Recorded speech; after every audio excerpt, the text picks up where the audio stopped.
திருச்சி மக்களவை தொகுதியில் போட்டியிடும் மதிமுக வேட்பாளர் துரை வைகோவிற்கு தீப்பெட்டி சின்னம் ஒதுக்கீடு செய்யப்பட்டிருப்பதாக திருச்சி மாவட்ட தேர்தல் அதிகாரி பிரதீப் குமார் அதிகாரப்பூர்வமாக அறிவித்திருக்கிறார். பம்பரம் சின்னம் கேட்ட நிலையில் கேஸ் சின்னம் அல்லது தீப்பெட்டி சின்னம் இரண்டில் ஒன்றை தங்களுக்கு ஒதுக்கீடு செய்ய வேண்டும் என்று மதிமுக தரப்பில் கோரப்பட்டிருந்தது. இப்போது மதிமுகவிற்கு தீப்பெட்டி சின்னம் ஒதுக்கீடு செய்யப்பட்டிருப்பதாக திருச்சி மாவட்ட ஆட்சியரும் தேர்தல் அதிகாரியுமான பிரதீப் குமார் அதிகாரப்பூர்வமாக அறிவித்து விட்டார். இன்று வேட்புமனு வாபஸ் நிறைவடைந்த சூழ்நிலையில் கட்சிகளுக்கான சின்னங்கள் இறுதி செய்யும்படி தற்போது நடைபெற்று வருகிறது.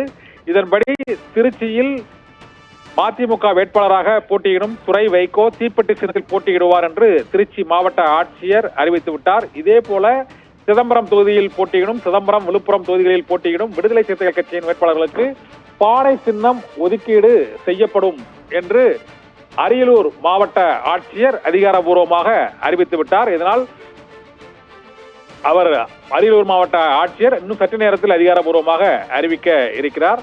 இதனால் இப்போது மதிமுகவிற்கு ஒதுக்கீடு செய்யப்பட்டுள்ள தீப்பெட்டி சின்னத்தில் தான் துரை வைக்க போட்டியிடுவார் என்றும் தற்போது பிரச்சாரத்தில் தீப்பெட்டி சின்னத்தை பயன்படுத்தி அவர்கள் வாக்கு சேகரிக்க ஆரம்பித்திருக்கிறார்கள்.